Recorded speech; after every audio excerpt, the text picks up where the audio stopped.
ദൈവസന്നിധിയിലേക്ക് പ്രാർത്ഥനയോടെ നാം കടന്നു വന്നിരിക്കുകയാണല്ലോ. ഇന്നത്തെ അല്പസമയത്തെ ധ്യാനത്തിൻ്റെ വിഷയമായിട്ട് തിരഞ്ഞെടുത്തിരിക്കുന്നത് നമുക്കെല്ലാവർക്കും പരിചിതമായ ഒരു വേദഭാഗമാണ്. ഉൽപ്പത്തി പുസ്തകം 12-ാം അധ്യായം അതിൻ്റെ 2-ാമത്തെ വാക്യമാണ്. ഇപ്രകാരം വായിക്കുന്നു: ഞാൻ നിന്നെ വലിയൊരു ജാതിയാക്കും, നിന്നെ അനുഗ്രഹിച്ച് നിന്റെ പേർ വലുതാകും, നീ ഒരു അനുഗ്രഹമായിരിക്കും. ഞാൻ നിന്നെ വലിയൊരു ജാതിയാക്കും, നിന്നെ അനുഗ്രഹിച്ച് നിന്റെ പേർ വലുതാക്കും, നീ ഒരു അനുഗ്രഹമായിരിക്കും എന്ന്. ഇതാരോട് പറഞ്ഞതാണ് എന്ന് നമുക്കെല്ലാവർക്കും അറിയാം. അതെ, വിശ്വാസികളുടെ പിതാവെന്ന് നാം അഭിമാനിക്കുന്ന അബ്രഹാമിനോട് യഹോവയാം ദൈവം അരുളി ചെയ്ത വാഗ്ദത്തമാണ്. അതെ, അബ്രഹാമിനോട് യഹോവയാം ദൈവം പറയുകയാണ്: ഞാൻ നിന്നെ വലിയൊരു ജാതിയാക്കും, നിന്നെ അനുഗ്രഹിച്ച് നിന്റെ പേർ വലുതാക്കും, നീ ഒരു അനുഗ്രഹമായിരിക്കും എന്ന് പറയുന്നത്. നമുക്കറിയാം, ഈ തിരുവചനത്തിൽ പ്രധാനമായും 2-3 അനുഗ്രഹങ്ങൾ നിറഞ്ഞു നിൽക്കുന്നുണ്ട്. അതെ, അവരുടെ ജീവിതത്തിൽ സമ്പത്തും ഐശ്വര്യവും സൽകീർത്തിയുമൊക്കെ ഉണ്ടാകും എന്നുള്ള ഒരു വലിയ അനുഗ്രഹ വചസ്സുകളാണ് ദൈവം അബ്രഹാമിനോട് ഇവിടെ പറയുന്നത്. സമ്പത്ത്, ഐശ്വര്യം, സൽകീർത്തി ഇതൊക്കെ നിനക്കുണ്ടാകുമെന്നുള്ള ഏതു മനുഷ്യനും കൊതിക്കുന്ന, ഏത് കുടുംബവും ആഗ്രഹിക്കുന്ന ശ്രേഷ്ഠമായ ഒരു അനുഗ്രഹമാണ് ദൈവം അബ്രഹാമിനോട് നൽകിയത്. എന്നാൽ അബ്രഹാമിനെ കുറിച്ച് തിരുവചനം വായിക്കുന്നുണ്ട്, എബ്രായ ലേഖനത്തിൽ വായിക്കുന്നുണ്ട്, അബ്രഹാം ദീർഘക്ഷമയോടുകൂടെ ഇരുന്ന് വാഗ്ദത്ത വിഷയം പ്രാപിച്ചുവെന്നാണ് പറയുന്നത്.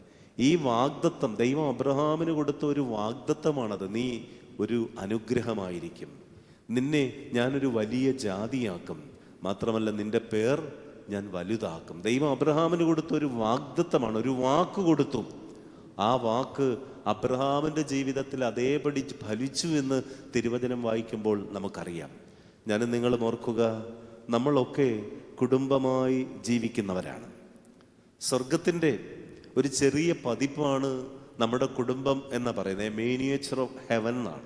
സ്വർഗത്തിൽ പിതാവ്, പുത്രൻ, പരിശുദ്ധാത്മാവ് എന്ന ത്രിയേക ദൈവത്തിൻ്റെ വാസസ്ഥാനമാണ് എങ്കിൽ ഈ ഭൂമി, അതേ, പിതാവും മാതാവും മക്കളും അടങ്ങുന്ന ആ സ്വർഗത്തിൻ്റെ ഒരു ചെറിയ പതിപ്പാണ്. ഒരു സമൂഹത്തിൻ്റെ ചെറിയ യൂണിറ്റാണ് കുടുംബം എന്ന് പറയുന്നത്, അല്ലേ? ഒരു സമൂഹത്തിൻ്റെ ചെറിയ യൂണിറ്റാണ്. അനവധി കുടുംബങ്ങൾ ചേരുമ്പോഴാണ് ഒരു സമൂഹമാകുന്നത്, ഒരു ജനതയാകുന്നത്, ഒരു രാജ്യമാകുന്നത്, ഒരു ലോകമായി തീരുന്നത്, അല്ലേ? അപ്പം എല്ലാത്തിൻ്റെയും ഒരു ചെറിയ യൂണിറ്റാണ് കുടുംബം എന്ന് പറയുന്നത്. ഇന്നിൻ്റെ കാലഘട്ടത്തിൽ കുടുംബം എന്ന് പറയുന്നത് അനവധി വെല്ലുവിളികൾ നേരിട്ടുകൊണ്ടിരിക്കുന്ന ഒരു സാഹചര്യമാണ്. ഇന്ന് കുടുംബജീവിതത്തെക്കുറിച്ച് കോടതികളാണ് തീരുമാനമെടുക്കുന്നത്. ഇന്നത്തെ പത്രം വായിച്ചപ്പോൾ നിങ്ങൾക്കറിയാം, സുപ്രീം കോടതി ഒരു സുപ്രധാന വിധി പുറപ്പെടുവിച്ചു. ഒരു വിവാഹമോചന കേസിൽ വിധി പുറപ്പെടുവിച്ചു. മറ്റൊന്നുമല്ല, ഭർത്താവ് ഭാര്യ, ഭർത്താവിൻ്റെ അമ്മ, വിവാഹമോചിതയായ ഭർത്താവിൻ്റെ സഹോദരി. ഭർത്താവിന് അമ്മയും സംരക്ഷിക്കണം, വിവാഹമോചിതയായ സഹോദരിയെ സംരക്ഷിക്കണം. ഭാര്യയ്ക്ക് അത് ഇഷ്ടപ്പെട്ടില്ല. ഭാര്യ പറഞ്ഞു, സ്വത്ത് മുഴുവൻ എൻ്റെ പേരിലും നിങ്ങളുടെ പേരിലുമായിട്ട് എഴുതി വെക്കണം. ഭർത്താവ് പറഞ്ഞു, എങ്ങനെയാ, അമ്മ ജീവിച്ചിരിപ്പുണ്ട്, അമ്മയുടെ പേരിലൂടെയുള്ള സ്വത്തല്ലേ. അങ്ങനെ കലഹമായി. ഒടുവിൽ വിവാഹമോചന കേസായി. കോടതി പറഞ്ഞു, അമ്മയും സഹോദരിയും ഉപേക്ഷിക്കുവാൻ ഞങ്ങൾ അനുവദിക്കുകയില്ല, നിങ്ങൾക്ക് വിവാഹമോചനം നേടി പോകാമെന്ന്. ഞാൻ പറഞ്ഞു വന്നത്, ഇന്നത്തെ കുടുംബജീവിതത്തെ നിയന്ത്രിക്കുന്നത് കോടതിയായി തീർന്നിരിക്കുകയാണ്. കോടതി പറയുന്നത് കേൾക്കുന്നതാണ് എല്ലാവരും ഇപ്പോൾ അനുസരിക്കുന്നത്. ഞാൻ ഇന്നത്തെ വാർത്ത ഒന്ന് ഉദ്ധരിച്ചു എന്ന് മാത്രമേ ഉള്ളൂ. ഞാൻ പറഞ്ഞു വന്നത്, കൂട്ടുകുടുംബമായി കഴിഞ്ഞിരുന്ന ഒരു സാഹചര്യത്തിൽ നിന്ന്, അല്ലേ? അപ്പന്, മക്കള്, വല്യപ്പച്ചന്, വല്യമ്മച്ചി, സഹോദരങ്ങൾ എല്ലാവരും കൂടെ കൂട്ടുകുടുംബമായി കഴിഞ്ഞിരുന്ന ഒരു സാഹചര്യത്തിൽ നിന്നും ഇന്ന് അണുകുടുംബമായി, അപ്പനും അമ്മയും മക്കൾ മാത്രം, ചിലപ്പോൾ ഒരാളെ കാണുകയുള്ളൂ, അങ്ങനെ 3 പേർ അല്ലെങ്കിൽ 4 പേരടങ്ങുന്ന ഒരു അണുകുടുംബമായി ഇന്ന് നമ്മുടെ സമൂഹം മാറി. എന്നാൽ ഇനി വരുന്ന സമൂഹത്തെ സംബന്ധിച്ചിടത്തോളം ഇന്ന് പല മാതാപിതാക്കളും പങ്കുവെക്കുന്ന ഒരാശങ്കയാണ്, അച്ഛാ, എൻ്റെ മകൾക്ക് 28 വയസ്സായി, അവൾ വിവാഹത്തിന് സമ്മതിക്കുന്നില്ല. മകന് 32 വയസ്സായി, അവൻ കല്യാണം വേണ്ട എന്ന് പറഞ്ഞ് നിൽക്കുക. പല അമ്മമാരും അപ്പന്മാരും വന്ന് കണ്ണുനീരോട് പറയുക, എന്താണെന്ന് അറിഞ്ഞുകൂടാ, കുടുംബജീവിതം ആഗ്രഹിക്കാത്ത ഒരു തലമുറ. അതിലുപരി ഇന്ന് ലിവിങ് ടുഗദറൊക്കെ സർക്കാർ പ്രോത്സാഹിപ്പിക്കുന്ന ഒരു കാലഘട്ടം ഇല്ലേ? വിവാഹേതര ബന്ധങ്ങളും ഒക്കെ പ്രോത്സാഹിപ്പിക്കുന്ന ഒരു കാലഘട്ടം. ഞാനതാ പറഞ്ഞത്, ഇന്നിൻ്റെ കാലഘട്ടം എന്ന് പറയുന്നത് കുടുംബജീവിതം ഒരു വലിയ വെല്ലുവിളിയെ നേരിട്ടുകൊണ്ടിരിക്കുകയാണ്. പല പ്രതിസന്ധിയെ നേരിട്ടുകൊണ്ടിരിക്കുന്ന ഒരു കാലഘട്ടത്തിലാണ് നമ്മൾ ജീവിക്കുന്നത്. അതെ, ആ പ്രതിസന്ധിയെ നേരിടുമ്പോൾ എങ്ങനെ നമ്മുടെ വാഗ്ദത്തത്തിലേക്ക് നമ്മുടെ കുടുംബത്തെ എത്തിക്കാമെന്ന് നല്ല മാതൃക നൽകുന്ന ഒരു കുടുംബത്തിൻ്റെ അനുഭവമാണ് ഞാൻ അബ്രഹാമിനെ കുറിച്ച് ഇവിടെ പറഞ്ഞത്.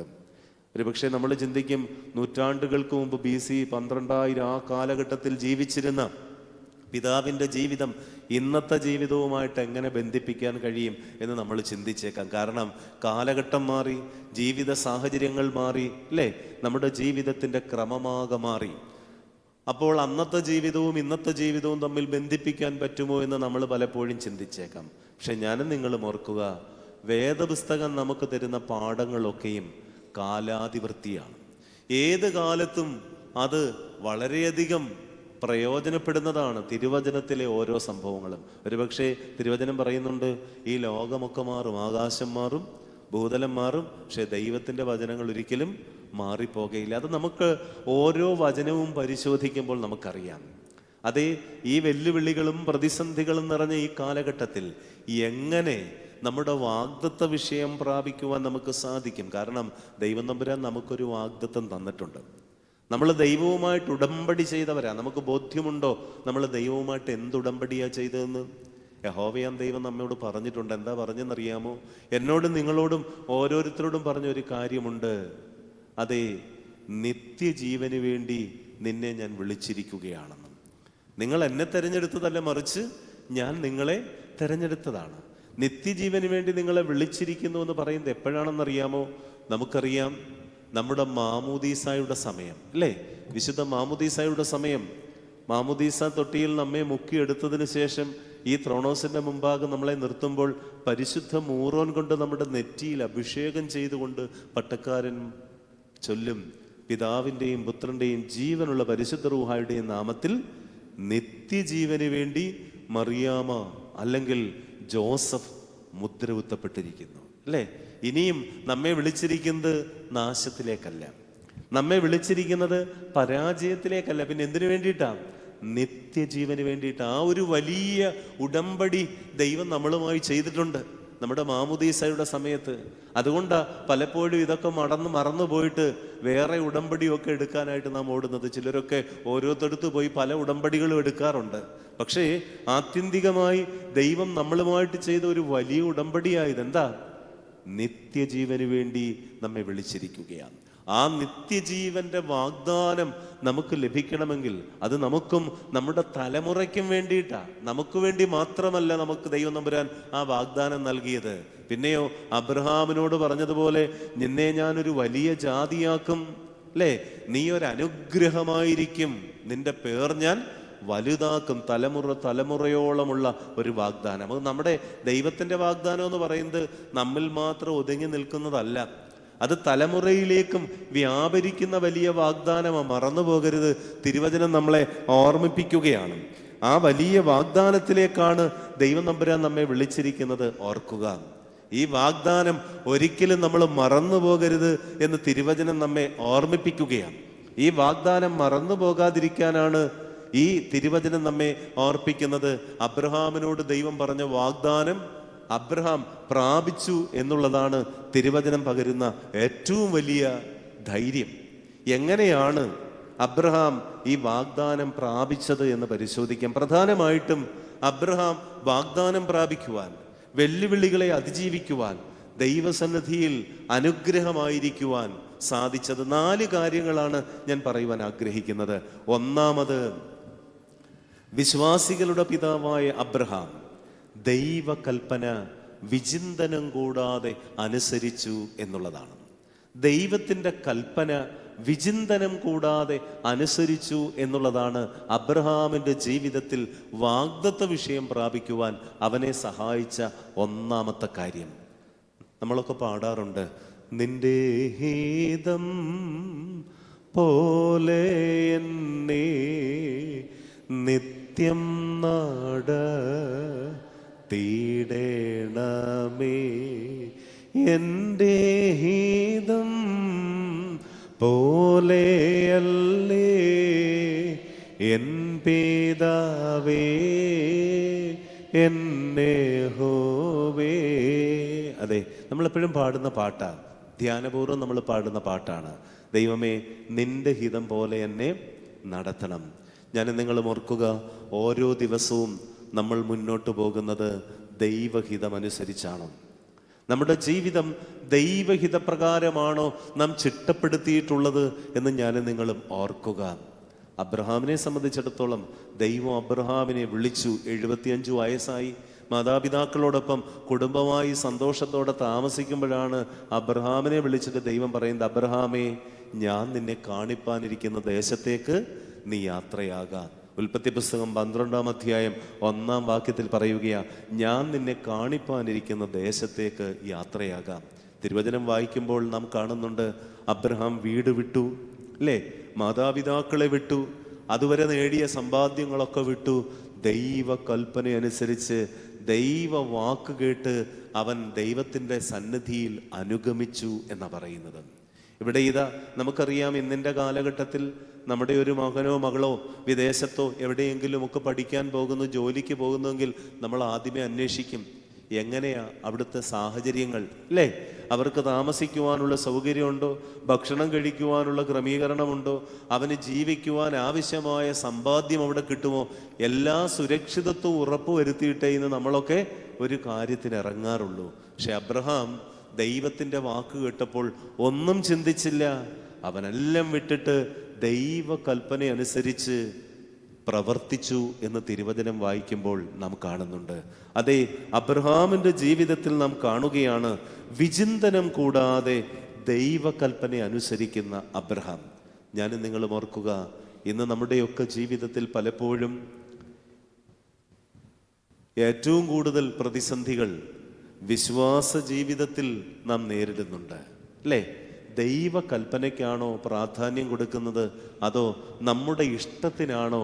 ഞാൻ നിങ്ങളും ഓർക്കുക, ദൈവ കൽപ്പനയ്ക്കാണോ നമ്മുടെ ഇഷ്ടത്തിനാണോ നാം പ്രാധാന്യം നൽകുന്നത് എന്ന് ഞാൻ നിങ്ങളും ഓർക്കുക. മാത്രമല്ല, അബ്രഹാമിൻ്റെ ആ വിശ്വാസ ജീവിതം ദൈവ കൽപ്പന അനുസരിക്കുന്നത് നാം ഓർക്കുമ്പോൾ തിരുവചനം നാം കാണുന്നുണ്ട്, അത് എന്തു പ്രതിസന്ധി ഉണ്ടെങ്കിലും ദൈവകൽപ്പന അനുസരിക്കുന്നതിൽ നിന്ന് അബ്രഹാം അണുകിട പോലും മാറി നിൽക്കുന്നില്ല. എന്തൊക്കെ പ്രതിസന്ധി ഉണ്ടെങ്കിലും അവൻ ദൈവകൽപ്പന അനുസരിക്കുന്ന. സ്വന്തം മകനെ ബലി കഴിക്കാൻ പറഞ്ഞപ്പോഴും അബ്രഹാം മാറി നിന്നോ?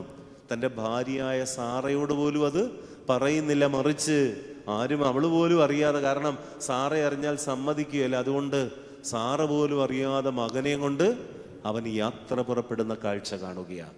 ദൈവ കൽപ്പന അനുസരിക്കുന്ന മനോഭാവം ജീവിതത്തിലുടനീളം അബ്രഹാമിനുണ്ടായിരുന്നു. എന്ത് നഷ്ടപ്പെട്ടാലും വേണ്ടിയല്ല, എന്തൊക്കെ കുറവുകൾ ഉണ്ടായാലും വേണ്ടിയല്ല, ദൈവ കൽപ്പന അവൻ അനുസരിക്കും. പലപ്പോഴും നാം കാണുന്നുണ്ട്, അബ്രഹാമിനോട് ദൈവം പറഞ്ഞു, നിന്നെ ഞാനൊരു വലിയ ജാതിയാക്കും. 75-ാമത്തെ വയസ്സിൽ അബ്രഹാം അത് കേട്ടു. പക്ഷേ 90 വയസ്സ് വരെ അബ്രഹാമിന് മക്കളൊന്നുമില്ല. ഒടുവിൽ പല പ്രാവശ്യം ദൈവം സംസാരിക്കുമ്പോൾ അബ്രഹാം പറയുകയാ, ആദ്യം പറയുന്നുണ്ട്, എൻ്റെ ദാസനായ ഏലിയാസാറാണ് എൻ്റെ അനന്തരഗാമി, ഞാൻ അവനെല്ലാം കൊടുത്തേക്കാം, ഒരു മടിയില്ല, അല്ലേ? ദൈവത്തോട് പരാതി പറയുകയല്ല, പിറുപിറുക്കുകയല്ല, ഉള്ളതിൽ സംതൃപ്തിയോടെ അബ്രഹാം പറയുകയാണ്, എൻ്റെ ദാസനായ ഏലിയാസറിന് എൻ്റെ അനന്തരാവകാശിയായിട്ട് ഞാൻ കണ്ടിട്ടുണ്ട്. അബ്രഹാം പറഞ്ഞു, ദൈവം പറഞ്ഞു, അങ്ങനെയല്ല, നിന്റെ ഉദരത്തിൽ നിന്ന് തന്നെ നിനക്ക് സന്തതി ഉണ്ടാകും. ഒടുവിൽ സാറയുടെ ദാസിയായ ഹാഗറിൽ ഒരു കുഞ്ഞുണ്ടായി, ഇസ്മയേൽ, അല്ലേ? അബ്രഹാം പറയുകയാ, ഇനി ഇസ്മയേൽ ആയിക്കോട്ടെ എൻ്റെ അവകാശി. പക്ഷെ 99 വയസ്സായപ്പം വീണ്ടും ദൈവം പറഞ്ഞു, അല്ല, നിനക്കൊരു തലമുറയുണ്ടാകും. അവിടെയൊക്കെ ദൈവവുമായിട്ട് ഈ സംഭാഷണം നടത്തുമ്പോഴൊക്കെ, ദൈവം തമ്പുരാൻ വാഗ്ദാനങ്ങൾ നൽകുമ്പോഴൊക്കെ അനുസരണത്തിൻ്റെ, ആ ദൈവകൽപ്പന അനുസരിക്കുന്നതിൻ്റെ പ്രതീകമായി അബ്രഹാം ദൈവത്തിന് ബലിയർപ്പിക്കുന്നതായി നാം കാണുന്നുണ്ട്, അല്ലേ? അതെ, അവൻ്റെ ജീവിതത്തിൽ ദൈവത്തോടുള്ള സ്നേഹം, ദൈവത്തോടുള്ള ഭക്തി, ദൈവത്തിലുള്ള വിശ്വാസം അവൻ്റെ കുറവുകളിലും അവൻ്റെ വീഴ്ചകളിലും അവൻ്റെ ഇല്ലായ്മകളിലും ഉയർത്തിപ്പിടിച്ചുകൊണ്ടിരിക്കുകയാണ്. ഞാനും നിങ്ങളും ഓർക്കുക, നമ്മുടെയൊക്കെ ജീവിതത്തിൽ ഈ ദൈവകൽപ്പന പാലിക്കുന്ന ഒരനുഭവം എവിടെയൊക്കെയോ നഷ്ടപ്പെട്ടിട്ടുണ്ടോ? ഞാനും നിങ്ങളും ഓർക്കുക. നമ്മുടെ ഭവനത്തിലെ ആരാധനാ ജീവിതം, നമ്മുടെ വ്യക്തിപരമായ ആരാധനാ ജീവിതം, നമ്മുടെ കൗദാശിക അനുഭവങ്ങളുടെ നമ്മുടെ മനോഭാവം എവിടെയൊക്കെയോ നഷ്ടപ്പെട്ടിട്ടുണ്ടോ? ഞാനും നിങ്ങളും ഓർക്കുക. അടുത്ത സമയത്ത് ഒരു മാതാവ്, രണ്ടിലോ മൂന്നിലോ പഠിക്കുന്ന മകനാണ്, അവൻ സൺഡേ സ്കൂളിൽ ഇരിക്കുന്നില്ല, അവനെ വഴക്ക് പറയുന്നുണ്ട്. അപ്പം ഞാൻ മെല്ലെ ചെന്ന് പറഞ്ഞു, മോനെ സൺഡേ സ്കൂളിൽ കയറുക. അവൻ പറഞ്ഞു ഇല്ല. അപ്പം ഞാൻ വിചാരിച്ചു ഇനി സ്നേഹത്തോട് പറഞ്ഞിട്ട് കേട്ടില്ല, അല്പം ദേഷ്യപ്പെട്ടേക്കാം, മര്യാദയ്ക്ക് സൺഡേ സ്കൂളിൽ കയറില്ലെങ്കിൽ അടുത്ത ആഴ്ച ഞാൻ നിന്നെ പള്ളി കയറ്റുകയല്ല. ഇച്ചിരി ദേഷ്യത്തോടൊക്കെ പറഞ്ഞു. ഉടനെ തിരിഞ്ഞു നിന്നിട്ട് എന്നോട് പറഞ്ഞു, എനിക്ക് ദേഷ്യം വരുന്നു. പിന്നെ ഞാനൊന്നും മിണ്ടിയില്ല, കാരണം പിന്നെ വല്ലതും പറഞ്ഞു കഴിഞ്ഞാൽ പിന്നെ നമുക്കവിടെ നിൽക്കാൻ പറ്റുകയില്ല. അവിടെ ഞാനേ പോയി. ഞാൻ പറഞ്ഞു വന്നത്, നമ്മുടെ തലമുറയുടെയൊക്കെ ആറ്റിറ്റ്യൂഡ് മാറിക്കൊണ്ടിരിക്കുന്ന ഒരു കാലമാണ്. ആരാധനയെക്കുറിച്ച് അല്ലെങ്കിൽ നമ്മുടെ ആത്മീയതയെക്കുറിച്ച് നമ്മുടെ തലമുറയുടെ ആറ്റിറ്റ്യൂഡ് മാറിക്കൊണ്ടിരിക്കുകയാണ്. ഞാനന്നേരം ഓർക്കുകയായിരുന്നു, എൻ്റെ കുഞ്ഞുനാളിൽ ഞങ്ങളുടെ പള്ളിയിലാണെങ്കിൽ 30 വീട്ടുകാരിൽ താഴെയുള്ളൂ, മാസത്തിൽ ഒരു ഞായറാഴ്ച കുർബാനയുള്ളൂ. ബാക്കി ആഴ്ചകളിലൊക്കെ ഞങ്ങൾ രാവിലെ 7:30 പള്ളിയിൽ ചെല്ലും, പ്രാർത്ഥിച്ച് സൺഡേ സ്കൂൾ തുടങ്ങും. 9 മണിയാകുമ്പോൾ സൺഡേ സ്കൂൾ കഴിയും. സൺഡേ സ്കൂൾ കഴിഞ്ഞാൽ പിന്നെ ആരാധനയാണ്. മുതിർന്നവരെല്ലാവരും വരും, പ്രഭാത നമസ്കാരമൊക്കെ ചൊല്ലി ആരാധനയാണ്.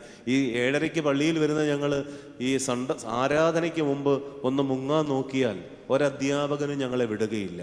ഞങ്ങൾ അഥവാ ആരും കാണാതെ ഇറങ്ങി ഒന്ന് ഓടിയാൽ തിരിഞ്ഞു നോക്കുമ്പോൾ അവരും പുറകെ കാണും, ചെവിക്ക് പിടിച്ച് വീണ്ടും അവിടെ കൊണ്ടിരുത്തി. ഇന്ന് നമ്മുടെ ദേവാലയങ്ങളിൽ വല്ലതും ഈ ആത്മീയ കാര്യങ്ങൾക്ക് നമ്മുടെ കുഞ്ഞുങ്ങളെ ഇങ്ങനെ ഒരു ശിക്ഷണത്തിൽ വളർത്താൻ നമുക്ക് പറ്റുമോ?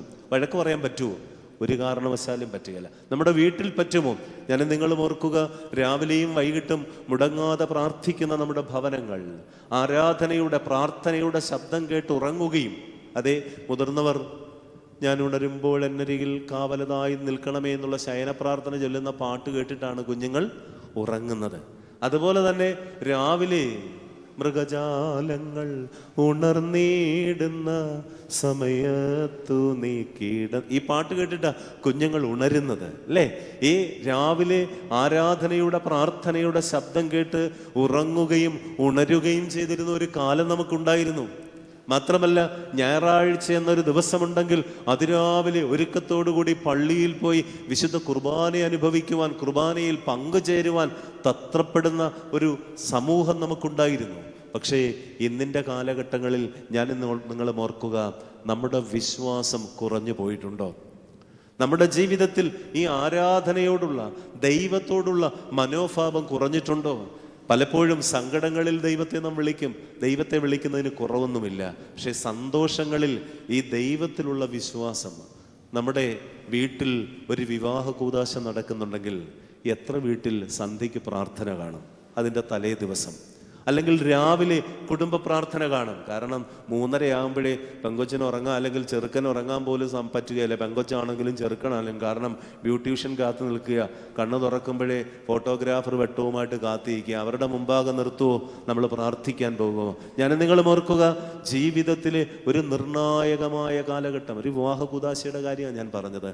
ആ സമയത്ത് രാവിലെയും വൈകിട്ടും കുടുംബമായി ഇത്രത്തോളം ദൈവമേ ഞങ്ങളെ കൊണ്ടുവന്നല്ലോ, ഞങ്ങളുടെ ജീവിതത്തിൽ ഒരു പുതിയ ജീവിതം ആരംഭിക്കുന്നു, കുടുംബമായി പ്രാർത്ഥിക്കുവാൻ നമ്മുടെ ഏതൊക്കെ ഭവനങ്ങളിൽ സാധിക്കുന്നുണ്ട്? ഞാൻ നിങ്ങളും ആത്മാർത്ഥമായിട്ടൊന്ന് ചിന്തിക്കുക. ഇന്ന് പലപ്പോഴും അതേ ദൈവത്തിനുള്ള സ്ഥാനം നമ്മുടെ ജീവിതത്തിൽ എപ്രകാരമാണെന്ന് ഓർക്കുക. അടുത്ത സമയത്തൊരു കല്യാണമൊക്കെ കഴിഞ്ഞു, വളരെ വിശാലമായ സ്റ്റേജ്, എല്ലാ അറേഞ്ച്മെൻറ്റും ഒക്കെ ഉണ്ട്. ഇപ്പം പിന്നെ സ്റ്റേജിൽ അച്ഛന്മാർക്കൊന്നും ഇരിപ്പിടമില്ല. ഞാൻ ഓർത്തു, പണ്ട് കാലത്തൊക്കെ ആണെങ്കിൽ ഇങ്ങനെ കുറച്ചിരിപ്പിടം മാത്രം, അല്ലേ? വെള്ളം ഇരിക്കാനൊന്നും ബുദ്ധിമുട്ട്. പക്ഷേ അന്ന് വെള്ളയും കരിമ്പിടവും പിടിച്ച് 3 പേരെ ആയിരുത്തുന്നത്. ആരൊക്കെയാണ്? മണവാളനെയും മണവാട്ടിയും അച്ഛനെയും. പള്ളി വെച്ച് തീരുന്നില്ല ആ ദൈവിക ബന്ധം. പിന്നെയോ അവരെ മണവറയിലേക്ക് കയറ്റിയതിന് ശേഷം മാത്രമേ അച്ഛൻ പോവുകയുള്ളൂ. അവിടെ വന്നിട്ട് പറയും ഒരു മണവറയിൽ പ്രവേശിക്കണം, അല്ലേ? മണവറയിൽ പ്രവേശിച്ച് തിരിച്ചു വന്ന് ഭക്ഷണവും കഴിച്ചിട്ടേ പോകത്തുള്ളൂ. ഇന്ന് പള്ളി മാത്രം മതി ഈ ബന്ധമൊക്കെ. പള്ളി കഴിഞ്ഞാൽ ഇതുവല്ലം വേണോ? നമ്മുടെ റിസപ്ഷനിലൊക്കെ നടക്കുന്ന എന്തൊക്കെ കാര്യങ്ങളാണ് ഇന്ന്. പലപ്പോഴും നമുക്ക് ഒരു പിതാവ് വന്ന് പറഞ്ഞു, അച്ഛ ഇഷ്ടമുണ്ടായിട്ടൊന്നുമല്ല, അവരുടെ നിർബന്ധമാണ്, എന്തോ ചെയ്യാനാ പപ്പ, ഇതൊന്നും അറിയണ്ടെന്നാണ് അവർ പറഞ്ഞിരിക്കുന്നത്. വേറൊരു വിവാഹ കൂദാശ കഴിഞ്ഞു, ഒരു ഹാളിൽ ചെന്നപ്പോൾ ഇവന്റ് മാനേജ്മെന്റ് ക്രമീകരിച്ച ആൾ വളരെ വാചാലമായിട്ട് സംസാരിച്ചു കൊണ്ടിരിക്കുക. ഞങ്ങൾ വിചാരിച്ചു ഇപ്പം പ്രാർത്ഥിക്കാൻ വിളിക്കും, അന്നേരം ചെന്നൊന്ന് പ്രാർത്ഥിച്ചിട്ട് തുടങ്ങാമല്ലോ. 5 മിനിറ്റായി 10 മിനിറ്റായി. ഉടനെ ഞങ്ങൾ പറഞ്ഞു ഇനി നമുക്ക് കഴിക്കാം, ഇനി എപ്പോഴാണ് അവർ വിളിക്കുന്നതെന്ന് അറിഞ്ഞുകൂടെ, ആരും വിളിക്കുന്നില്ല. ഞങ്ങൾ കഴിച്ചിട്ട് എഴുന്നേറ്റ് പോയി, പക്ഷെ പ്രാർത്ഥിക്കാൻ വിളിച്ചില്ല. ആളുകളൊക്കെ കഴിച്ചിട്ടും പോയി. ഇന്ന് കാലഘട്ടമൊക്കെ മാറി. ഇന്ന് ഈവന്റ് മാനേജ്മെന്റ് നമ്മുടെ ചടങ്ങുകളൊക്കെ തെരഞ്ഞെടുത്തു. അത് മാത്രമല്ല ഇടപെട്ട് തുടങ്ങി. അത് വിവാഹത്തിൽ മാത്രമല്ല സംസ്കാര കൂദാശകളിലുമൊക്കെ ഉണ്ട്. പക്ഷേ ദൈവത്തിനുള്ള സ്ഥാനം നമ്മുടെ ജീവിതത്തിൽ ഇന്ന് എവിടെയാണെന്ന് ഓർക്കുക.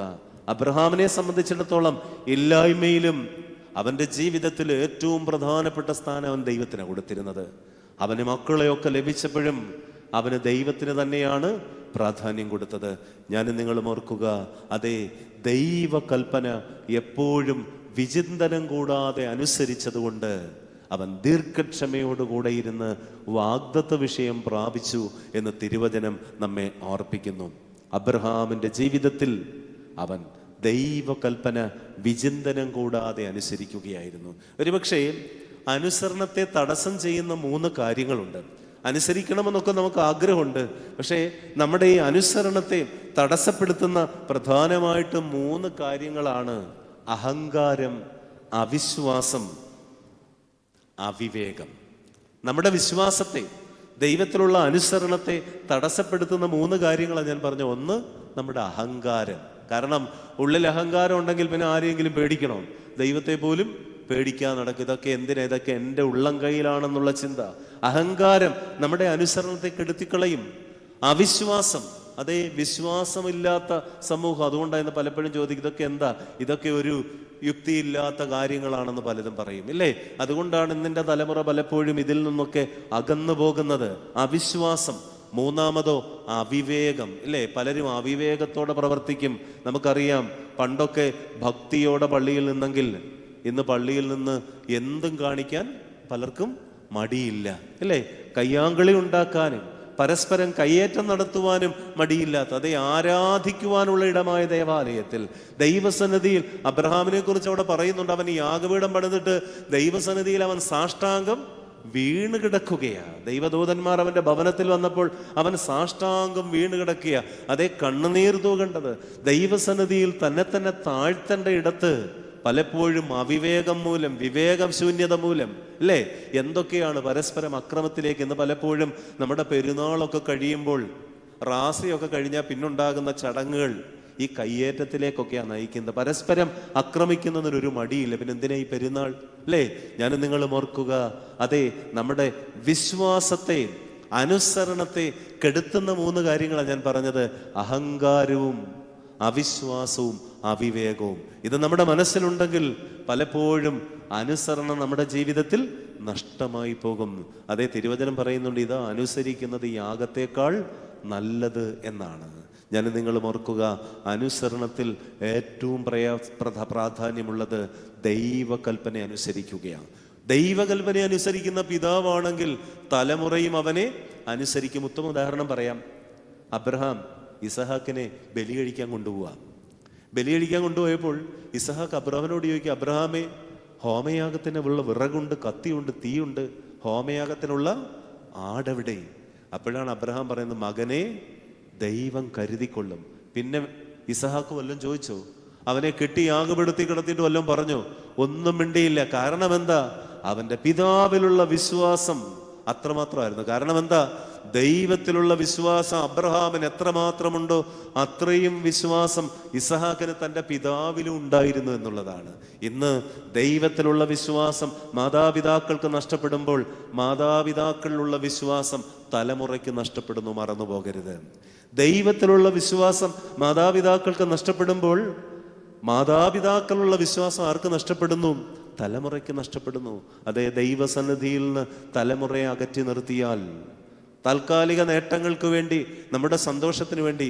ഞാൻ കാണാറുണ്ട്, പണ്ടൊക്കെ ആണെങ്കിൽ കുഞ്ഞുങ്ങൾ പള്ളിയിൽ വന്നാൽ ഓടി എവിടെ വരും? ഇനി മുന്നിൽ വരും. ആരെങ്കിലും പറയണോ? മുന്നിൽ വരും. കാരണം അവർക്കറിയാം ഞങ്ങളുടെ ഇരിപ്പിടം എവിടാ?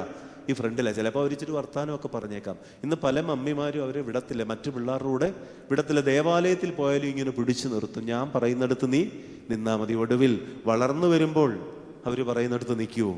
ഒരിക്കലും ഇവരെ കിട്ടുകയില്ല. പിന്നെ കണ്ണുനീരാ. ഞാൻ നിങ്ങൾ ഓർക്കുക, ദൈവത്തിലുള്ള വിശ്വാസം നിങ്ങൾക്ക് എത്രമാത്രമുണ്ടോ അതിലുപരിയായിരിക്കും നിങ്ങളുടെ തലമുറയ്ക്ക് നിങ്ങളിലുള്ള വിശ്വാസം. ഒരിക്കലും ഒരു മകൻ, അമ്മ മാത്രമേ ഉള്ളൂ അവൻ്റെ പിതാവ് മരിച്ചു പോയതാണ്. പക്ഷേ ഈ അമ്മ നല്ലൊരു പ്രാർത്ഥനാ ജീവിതമുള്ള ആളാണ്. വേറെ സമ്പാദ്യമൊന്നുമില്ല. ഈ മകൻ പഠനമൊക്കെ കഴിഞ്ഞപ്പോൾ അനവധി ഇൻ്റർവ്യൂവിന് പോയി. അവരെ സഹായിക്കാൻ ആരുമില്ല. ഓരോ ഇൻ്റർവ്യൂ കഴിയുമ്പോഴും അവൻ പറയും, അമ്മേ ആരും ഇല്ല റെക്കമെൻഡേഷൻ, അതുകൊണ്ടാണ് കിട്ടാഞ്ഞതെന്ന് പറയും. ഒരു ഇൻ്റർവ്യൂ വീണ്ടും വിളിച്ചു. അവൻ പറഞ്ഞു, എന്തിനാ എന്നും ഇങ്ങനെ ഒരുങ്ങി പോകുന്നത്? ഒന്നും നടക്കുകയില്ല, റെക്കമെൻഡേഷൻ ഉണ്ടെങ്കിലേ പറ്റുകയുള്ളൂ, അതുകൊണ്ട് ഞാൻ പോകുന്നില്ല. ഉടനെ അമ്മ പറഞ്ഞു, അല്ല മോനെ, നീ പോയാൽ നിനക്ക് വേണ്ടി ഞാൻ പ്രാർത്ഥിക്കാം, എന്തായാലും നിനക്ക് കിട്ടും. ആത്മവിശ്വാസമൊക്കെ നൽകി അവനെ വിട്ടു. അവൻ പോയപ്പോഴാണ് മഴയുള്ള സമയമായതുകൊണ്ട് സ്കൂളിൽ പോയ ഒരു കുഞ്ഞ് ഒരു ഓടയിലേക്ക് കാൽവഴുതി വീണു. അത് കണ്ടപ്പോൾ അവന് ആ കുഞ്ഞിനെ കടന്നു പോകാൻ സാധിച്ചില്ല. അവൻ പോയി ആ കുഞ്ഞിനെ പിടിച്ച് എഴുന്നേൽപ്പിച്ച് അവനെ വസ്ത്രമൊക്കെ വൃത്തിയാക്കി അവൻ്റെ വീട്ടിലേക്ക് കൊണ്ടാക്കിയിട്ടാ ഈ ഇൻ്റർവ്യൂവിന് പോയപ്പോഴാണ് ഇൻ്റർവ്യൂവിൻ്റെ സ്ഥലത്തെത്തിയപ്പോഴാണ് അവൻ നോക്കിയത്, ടിപ് ടോപ്പായിട്ട് വസ്ത്രധാരണം ചെയ്തു വന്നതാണ്. പക്ഷേ അതിനകത്തൊക്കെ ഇപ്പോൾ അഴുക്കായിരിക്കുന്നു. കാരണം ആ കുഞ്ഞിനെ സഹായിച്ചതാണ്. അവനാകെ വല്ലാതായി. കാരണം ഈ ഇൻ്റർവ്യൂവിന് ഇങ്ങനെ പോയാൽ അവരൊരിക്കലും എന്നെ എടുക്കുകയില്ല. അവൻ അടുത്ത ബൂത്തിൽ കയറി അമ്മയെ വിളിച്ചിട്ട് പറഞ്ഞു, അമ്മേ ഞാൻ ഇനി ഇൻ്റർവ്യൂവിന് പോകുന്നില്ല. എന്ത് പറ്റി? അത് വഴിയിൽ വെച്ചൊരു കുഞ്ഞിനെ സഹായിച്ചു, പക്ഷേ എൻ്റെ ശരീരം മുഴുവൻ ഇപ്പോൾ വൃത്തികേടായി. ഈ ഇൻ്റർവ്യൂവിന് ഇങ്ങനെ പോയി നിന്നാൽ എങ്ങനെയാണ്? ഉടനെ അമ്മ പറഞ്ഞു, മോനെ നീ പോയ സമയം മുതൽ ഞാൻ പ്രാർത്ഥിച്ചുകൊണ്ടിരിക്കുക. എനിക്കൊരു ബോധ്യം വന്നു, ദൈവാത്മാവ് എൻ്റെ ഉള്ളിൽ പറയുന്നുണ്ട് നിനക്ക് ഈ ജോലി കിട്ടുമെന്ന്. അതുകൊണ്ട് നീ ധൈര്യമായിട്ട് നീ ആ ഇൻ്റർവ്യൂവിന് ചെല്ല്. ഒരു പക്ഷേ ഇത് നിൻ്റെ ജീവിതത്തിലൊരു വഴിത്തിരിവായിരിക്കും. സന്തോഷത്തോടെ അമ്മയുടെ വാക്ക് കേട്ട് മനസ്സില്ലാ മനസ്സോടെയാണെങ്കിൽ ഇൻ്റർവ്യൂവിന് വന്നു. ചെന്നപ്പോഴേ അവർക്കും എൻ്റെ വരവ് ഇഷ്ടപ്പെട്ടില്ല. ഇങ്ങനെയാണോ സഹോദര ഒരു ഇൻ്റർവ്യൂവിന് വരുന്നത്? അവൻ പറഞ്ഞു, ഞാൻ ഇങ്ങനെയല്ല വീട്ടിൽ നിന്ന് ഇറങ്ങിയത്, ഇങ്ങനെ ആയിത്തീർന്ന സാഹചര്യം അവൻ വിവരിച്ചു. ഒന്നും പറഞ്ഞില്ല. അവർ അപ്പോയിൻമെൻ്റ് ഓർഡർ എഴുതി കൊടുത്തു. അവന് സന്തോഷം സഹിക്കാൻ വയ്യ. അവൻ അമ്മയെ വിളിച്ചു പറയുക, അമ്മേ ഇതാ എന്നെ ഈ കമ്പനിയിൽ അപ്പോയിൻ്റ് ചെയ്തതായിട്ട് അപ്പോയിൻമെൻ്റ് ഓർഡർ ലഭിച്ചു, എന്താണെന്ന് അറിഞ്ഞുകൂടാ. ആ അമ്മ പറഞ്ഞു, മറ്റൊന്നുമല്ല മകനെ, നിനക്ക് വേണ്ടി ഞാൻ പ്രാർത്ഥിക്കുകയായിരുന്നു, ദൈവത്തിൻ്റെ ഇഷ്ടമാണ് എന്ന്. ഒരുപക്ഷെ ദൈവത്തിൽ ആശ്രയിക്കുന്നത് കൊണ്ട് അവൻ്റെ ജീവിതത്തിൽ മറ്റുള്ളവരെ സഹായിക്കുവാനും സ്നേഹിക്കുവാനും മനസ്സുള്ളത് കൊണ്ട് ആ കമ്പനി അവൻ്റെ വിദ്യാഭ്യാസ യോഗ്യതയോ അവൻ്റെ പ്രവർത്തന ചാതുര്യമോ ഒന്നുമല്ല കണ്ടത്, പിന്നെയോ അവനിലുള്ള നന്മയാണ് കണ്ടത്. ആ നന്മ കൊണ്ടാണ് അവൻ ആ ജോലി ലഭിച്ചത്. ഞാനും നിങ്ങളും ഓർക്കുക, ഇന്ന് നമ്മുടെ ജീവിതത്തിൽ ദൈവത്തിലുള്ള വിശ്വാസം തലമുറയ്ക്ക് പകർന്നു കൊടുക്കുവാൻ തക്കവണ്ണം നമുക്കിടയാകണം. അബ്രഹാം വാഗ്ദത്ത വിഷയം പ്രാപിച്ചതിൻ്റെ ഒന്നാമത്തെ കാരണം അവൻ വിചിന്തനം കൂടാതെ ദൈവകൽപ്പന അനുസരിക്കുകയായിരുന്നു. സമ്പാദ്യങ്ങളൊക്കെ കുറഞ്ഞ കാലഘട്ടത്തിൽ നമ്മുടെ വിശ്വാസത്തിന് മികവുണ്ടായിരുന്നു, ആരാധനയ്ക്ക് കാഠിന്യമുണ്ടായിരുന്നു, നോമ്പിന് ശക്തി ഉണ്ടായിരുന്നു. പക്ഷേ ഇന്നിൻ്റെ കാലഘട്ടത്തിൽ ഇതൊക്കെ കുറയുന്നുണ്ടെങ്കിൽ ഞാൻ നിങ്ങൾ ഓർക്കുക, നമ്മുടെ തലമുറയിലും ഇത് പ്രതിഫലിക്കും. വാഗ്ദത്തം പ്രാപിക്കണമെങ്കിൽ, നിത്യജീവനെ പ്രാപിക്കണമെങ്കിൽ അതേ ദൈവകൽപ്പന വിചിന്തനം കൂടാതെ അനുസരിക്കണം. ആ വഴിയെയാണ് പരിശുദ്ധ മറിയം സഞ്ചരിച്ചത്. മറിയം പറയുക, ഞാൻ കർത്താവിൻ്റെ ദാസി. അതുപോലെ തന്നെ ശിഷ്യന്മാർ യേശുദമ്പുരാൻ എൻ്റെ പിന്നാലെ വരാൻ പറഞ്ഞപ്പോൾ വലയും വീട്ടുകാരെയും വിട്ടിട്ട് യേശുവിൻ്റെ പിന്നാലെ പോകുന്നു. അതേ, നമ്മുടെ ജീവിതത്തിലും ഓരോ അവസരത്തിലും അത് സന്തോഷത്തിൻ്റെയും സങ്കടത്തിൻ്റെയും ഉയർച്ചയുടെയും താഴ്ചയുടെയും അനുഭവത്തിൽ ദൈവകൽപ്പന വിചിന്തനം കൂടാതെ അനുസരിക്കുവാൻ സാധിച്ചാൽ അബ്രഹാമിനെ പോലെ വാഗ്ദത്ത വിഷയം പ്രാപിക്കുവാൻ നമുക്കിടയാകും എന്ന് തിരുവചനം നമ്മെ പഠിപ്പിക്കുന്നു. അതെ, വാഗ്ദത്ത വിഷയം പ്രാപിക്കുവാൻ അബ്രഹാമിനെ സഹായിച്ച ഒന്നാമത്തെ ഗുണം ദൈവകൽപ്പന വിചിന്തനം കൂടാതെ അനുസരിച്ചു. രണ്ടാമത്തെ പ്രത്യേകത ദൈവത്തെ പ്രതി നല്ലത് ത്യജിക്കുന്നു എന്നുള്ളതാണ്.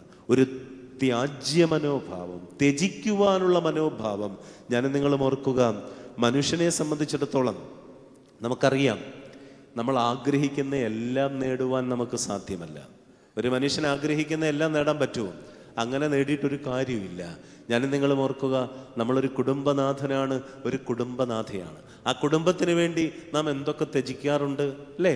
ആ കുടുംബത്തിന് വേണ്ടി നാം എന്തൊക്കെ ത്യജിക്കാറുണ്ട് മക്കളുടെ സന്തോഷത്തിന് വേണ്ടി. ഒരുപക്ഷെ ഇന്ന് നമ്മുടെ മക്കൾ അനുഭവിക്കുന്ന പല സൗഭാഗ്യങ്ങളും നമ്മുടെ ബാല്യത്തിൽ നാം അനുഭവിച്ചതായിരിക്കുകയില്ല. നമ്മളൊക്കെ കിലോമീറ്ററോളം നടന്ന് സ്കൂളിൽ പോയിട്ടുള്ളവരാണെങ്കിൽ ഇന്ന് നമ്മുടെ കുഞ്ഞുങ്ങൾ ഒരടി പോലും നടക്കുവാൻ നമ്മളാരും അനുവദിക്കുകയില്ല അല്ലേ?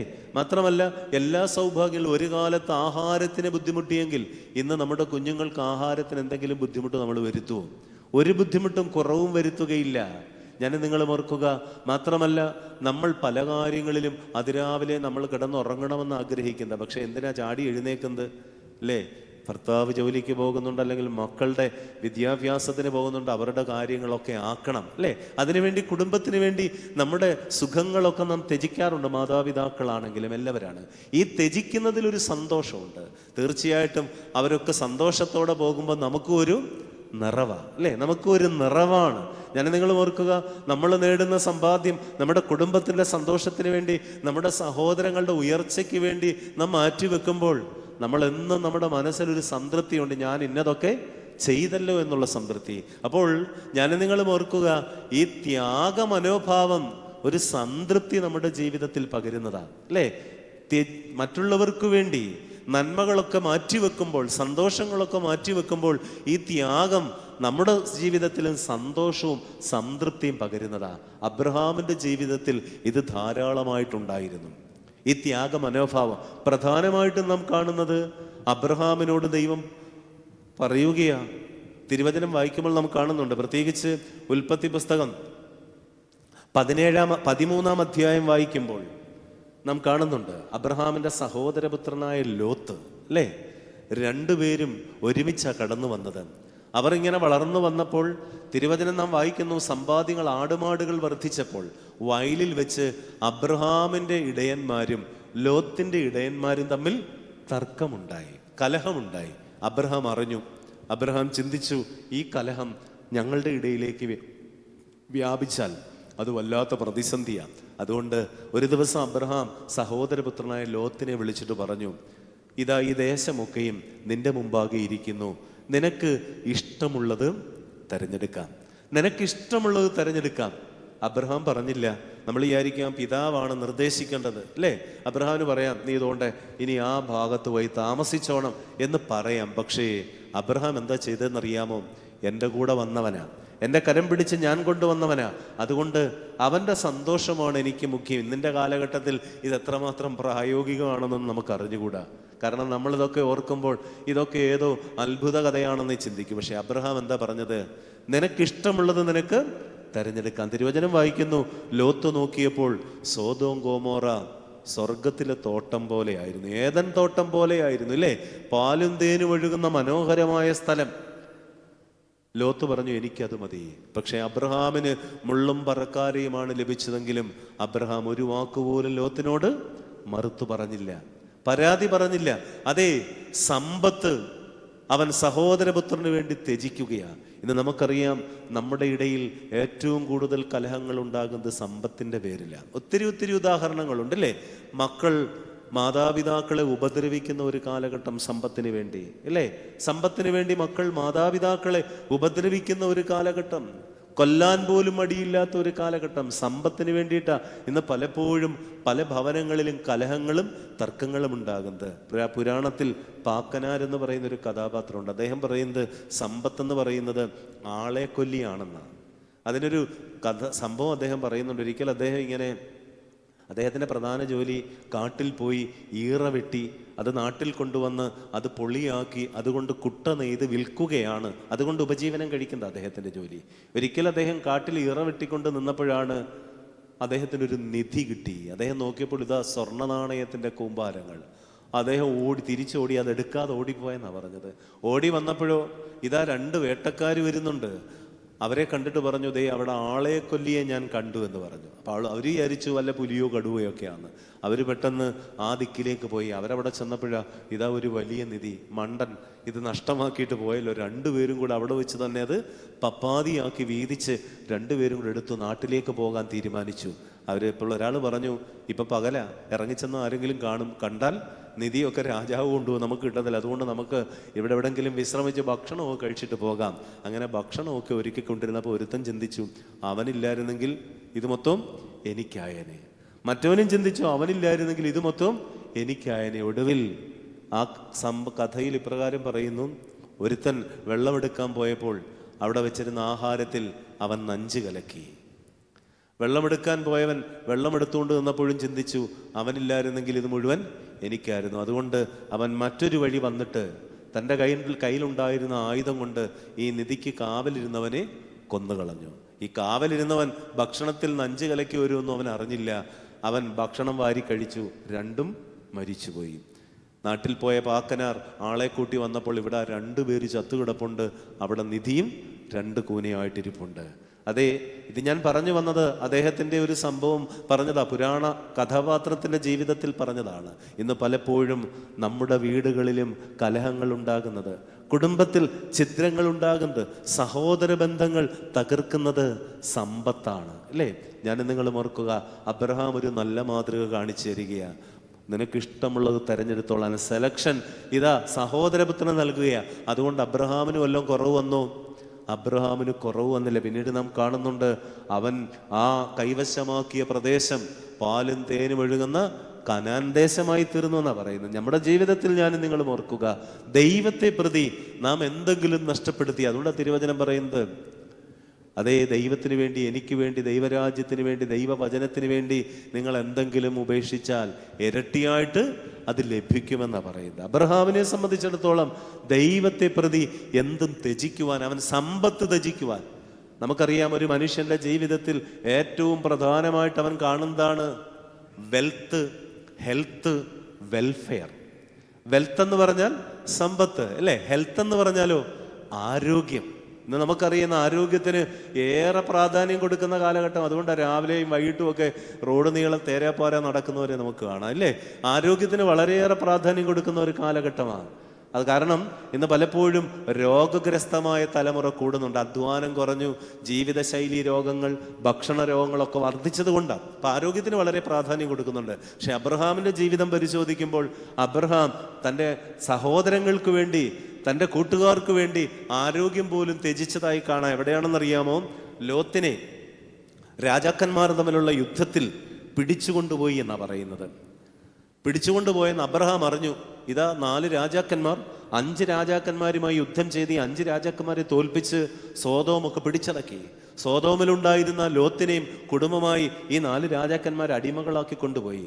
ഇതറിഞ്ഞ അബ്രഹാം തൻ്റെ വീട്ടിൽ ജനിച്ചു വളർന്ന 318 പടയാളികളുമായി, ഉൽപ്പത്തി പുസ്തകം 14-ാം അധ്യായം വായിക്കുമ്പോൾ നാം കാണുന്നുണ്ട്, 318 പടയാളികളുമായി അവൻ യുദ്ധം ചെയ്യാൻ പുറപ്പെടുകയായി 4 രാജാക്കന്മാരോട്.